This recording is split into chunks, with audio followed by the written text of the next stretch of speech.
Shalom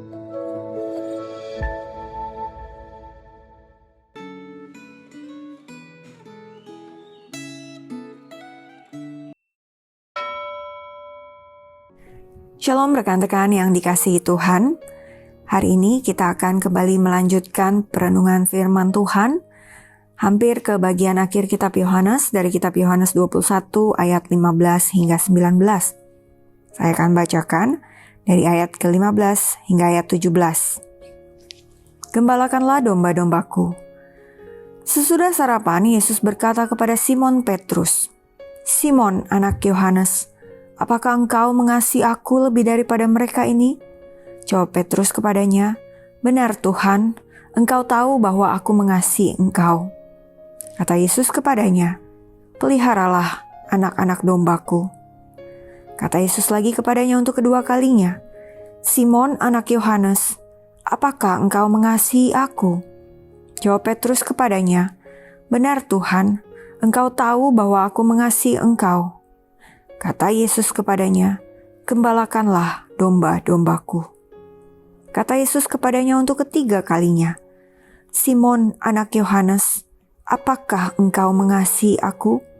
Petrus pun merasa sedih karena Yesus berkata untuk ketiga kalinya, "Apakah engkau mengasihi aku?" Dan ia berkata kepadanya, "Tuhan, engkau tahu segala sesuatu. Engkau tahu bahwa aku mengasihi engkau." Kata Yesus kepadanya, "Peliharalah domba-dombaku." Demikian firman Tuhan. Mari kita berdoa. Tuhan, kami mau kembali merenungkan firman-Mu. Berilah kami telinga yang mau mendengar, hati yang lembut yang mau menerima firman Tuhan. Dan biarlah firman-Mu itu boleh menjadi arah dalam kami melangkah menjalani kehidupan kami. Terima kasih Tuhan. Dalam nama Tuhan Yesus kami berdoa. Amin. Bapak Ibu Saudaraku, hari ini judul perenungan kita, Mengasihi Kristus dengan Perbuatan. Pertanyaan Kristus kepada Simon Petrus, "Apakah engkau mengasihi aku?" yang diulang sampai 3 kali adalah pertanyaan yang sangat menyentuh hati. 3 kali pengulangan itu mengingatkan kita kepada 3 kali penyangkalan Petrus kepada Sang Guru. Petrus telah gagal 3 kali, dan Sang Guru memperbaiki 3 kali kegagalan itu dengan 3 kali menanyakan kesungguhan kasih Petrus. Saat pengulangan ketiga, hati Petrus sangat terpukul. Dia menyadari bahwa dirinya telah gagal mewujudkan kasih kepada Sang Guru. Sekalipun demikian, kesedihan Sang Guru mengulang pertanyaan sampai 3 kali memperlihatkan bahwa Petrus masih diberi kesempatan untuk memperbaiki diri dengan melaksanakan tugas yang ditegaskan Yesus sampai 3 kali, yaitu menggembalakan kawanan domba Kristus. Perhatikan bahwa kawanan domba yang harus digembalakan oleh Petrus adalah kawanan domba Kristus. Tuhan menyebutkan domba-dombaku, bukan kawanan domba yang diserahkan menjadi milik Petrus. Hal ini harus disadari oleh setiap orang yang hendak mengikuti jejak Petrus dengan menggembalakan kawanan domba Kristus. Karena kawanan domba itu adalah miliknya Kristus, maka kita harus mempertanggungjawabkan apa yang kita kerjakan kepada Kristus.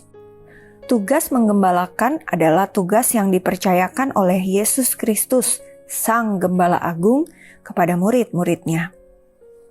Oleh karena itu, saudara, aneh kalau tugas menggembalakan ini lalu jadi ajang kompetisi untuk mengukir prestasi. Sebab yang harusnya dimuliakan adalah Kristus Sang Gembala Agung, bukan gembala-gembala biasa yang melaksanakan tugas dari Sang Gembala Agung. Aneh juga bila para gembala lalu saling berkompetisi untuk saling berebut domba. Seharusnya setiap gembala biasa ini saling bekerja sama dengan gembala-gembala biasa yang lain untuk menggembalakan domba yang dimiliki oleh Sang Gembala Agung. Menggembalakan domba-domba yang dipercayakan oleh Sang Gembala Agung adalah wujud kasih para gembala biasa kepada Kristus Sang Gembala Agung. Perlu disadari saudara bahwa setiap orang percaya itu adalah gembala biasa dalam tanda kutip, yang harus menggembalakan kawanan domba Kristus sesuai dengan kapasitas kita masing-masing. Jadi gembala bukan hanya hamba Tuhan, kita pun adalah gembala biasa. Gembala jemaat harus menggembalakan seluruh jemaat. Guru sekolah minggu harus menggembalakan murid-murid sekolah minggu. Guru di sekolah harus menggembalakan murid-murid sekolah. Kita sebagai orang tua harus menggembalakan anak-anak kita, dan seterusnya. Menggembalakan kawanan domba harus dilandasi oleh kasih kita kepada Kristus Sang Gembala Agung, yang itu bisa dipancarkan kepada domba-domba yang kita gembalakan. Nah saudara, apakah kita sudah sungguh-sungguh menjadi murid Kristus? Apakah kita juga bersedia menggembalakan kawanan domba Kristus yang sudah Ia percayakan kepada kita sesuai dengan kapasitas kita masing-masing? Biarlah itu boleh sama-sama menjadi perenungan kita. Amin. Kita berdoa. Tuhan Yesus, terima kasih buat firman-Mu. Terima kasih karena seperti Engkau memberikan kesempatan kepada Petrus, Engkau juga memberi kesempatan kepada setiap kami yang lemah, yang berdosa ini, untuk juga menggembalakan domba-domba-Mu. Tuhan, biarlah ini boleh menjadi ingatan kami, bahwa kami juga dipercayakan domba-domba Kristus. Karena itu, biarlah dalam kehidupan kami, dimanapun kami ditempatkan, kami boleh juga mengembalakan domba-Mu sesuai dengan kapasitas kami masing-masing. Ingatkan kami bahwa mengasihi Tuhan bukan hanya dari mulut kami, dari perkataan kami, tetapi dari perbuatan kami. Kami mau menggembalakan domba-domba-Mu, bukan untuk kemuliaan diri kami sendiri, melainkan untuk kemuliaan Tuhan, Sang Gembala Agung. Terima kasih Tuhan buat firman-Mu hari ini. Kami berdoa di dalam nama Tuhan Yesus. Amin.